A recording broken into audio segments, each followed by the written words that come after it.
Security clearance. So pag sinabi nating security clearance, it is a certification by a responsible authority that the person described is clear to access and classify matters at appropriate levels. Ibig sabihin nito, kapag ikaw ay nabigyan ng isang security clearance, you are able to access certain materials, certain classified documents. We have what we call interim clearance. This is effective for 2 years, and final clearance naman effective for 5 years. So here are the different terms for security clearance. Classified is to assign information by one of the 4 security classifications. Then we have compromised. This means loss of security. Ibig sabihin, nahuli ka na. Ibig sabihin, may ibang taong walang security clearance na nagkaroon ng access sa isang document. That's compromise. Compartmentation, the grant of access to classified matter only to properly cleaved persons in the performance of their official duties. Ang ibig sabihin nito, meron lang ilang mga taong merong access doon sa isang document. Kumbaga, compartmentation is limiting the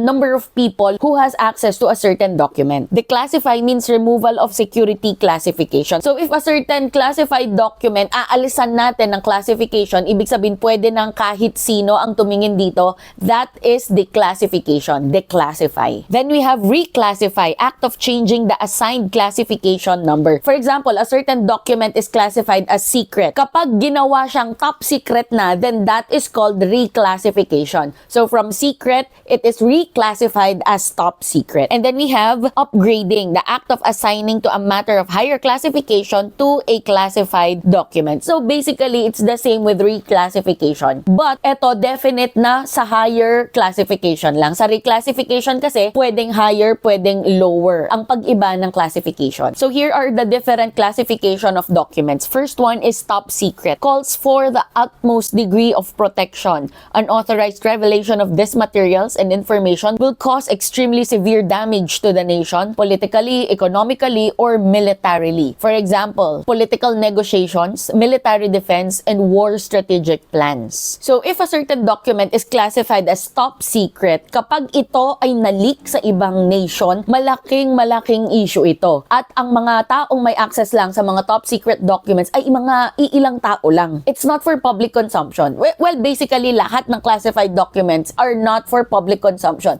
Pero yun na nga, ang pinakamataas sa kanila is top secret. Then we have secret. Unauthorized disclosure of these documents or things may put at risk the national security, cause serious injury to the reputation of the nation. For example, information about intelligence operations, troop movements, and order of battle. Mas mababa ng konti sa top secret, pero malaki pa rin ang magiging issue kapag ito ay na-leak sa ibang nation. Kapag ito ay nakita ng mga taong wala namang authorization para makita ito. Third one is confidential, unauthorized revelation of which may be injurious to the reputation of the nation or governmental activity or will cause administrative humiliation or unnecessary injury. For example, plans of government projects, routine intelligence reports, and personnel records. So sabi nga dito, it may be injurious to the reputation of the nation. So it's not an issue to national security kapag ito ay na-reveal sa mga unauthorized persons. But still, since classified document siya, hindi pa rin pwedeng magkaroon ng access ang lahat ng tao. Iilang tao lang din ang pwedeng magkaroon ng access dito. And then we have restricted. These are information which should not be published or communicated to anyone except for official purposes. These records are daily files, routine in nature, even if lost or destroyed will not affect operation or administration. For example, blotter, daily logbook file. Kumbaga, ito ay mga document na mahalaga din naman.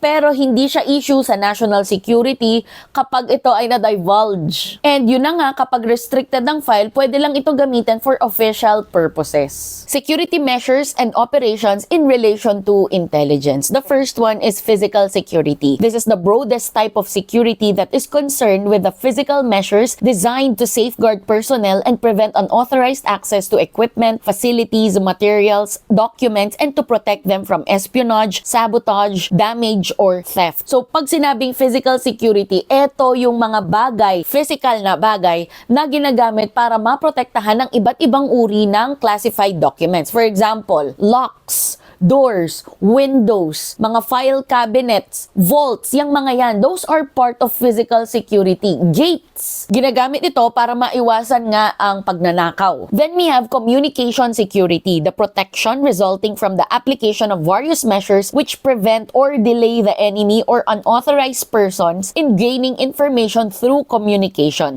This includes transmission, cryptographic, and physical security. So pag sinabi namang communication security, eto yung mga measures na ginagamit para hindi makuha yung mga messages na pinapasa from one agent to another agent or from one operative to another operative. Kasi syempre yung mga information na pinagpapasa-pasa nila kapag ginagamit na ito sa intelligence operation, hindi pwedeng ma-intercept ng ibang tao. Kaya nga nagkakaroon ng communication security. Ito yung mga measures, again, para hindi makuha, para hindi malaman ng iba yung mga intelligence na meron na ang bansa ninyo. Kaya pwedeng gumamit ng cryptography, yung mga yan. Then we have documentary security, protection of documents, classified matters, and vital records from loss, access to unauthorized persons, damage, theft, and compromise through proper storage and procedure. Dito sa document security, kasama nito ang physical security. Kasi yung mga documents usually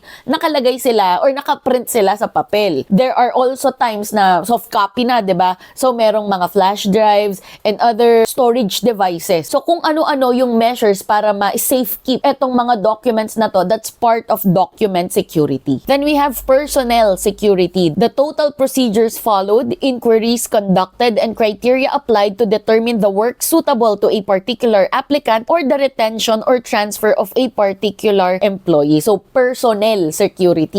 Tao. Yung mga tauhan ninyo ang pinag-uusapan dito. Ito yung proper placement sa kanila. Tama ba yung mga assignment nila? Yung mga skills nila, akma ba kung saan sila naka-assign? Yan yung mga kinoconsider in personnel security. We also have personnel security investigation. It is an inquiry into the character, reputation, discretion, integrity, morals, and loyalty of an individual in order to determine a person's suitability for appointment and access to classified matters. So pag sinabing personnel security investigation, from the name itself, tinitignan yung mga tao, iniimbestigahan sila para malaman kung katiwa-tiwala ba sila, meron ba silang integrity, marunong ba silang mag-keep ng secret, okay ba ang reputasyon nila para ilagay siya sa isang assignment, para malaman kung akma yung magiging posisyon niya, para malaman kung karapat-dapat at katiwa-tiwala ba siyang magkaroon ng access sa mga classified matters. Kasi nga, di ba, kapag classified ang mga documents, classified matters, hindi pwedeng kahit sino lang, kailangan yung tapat.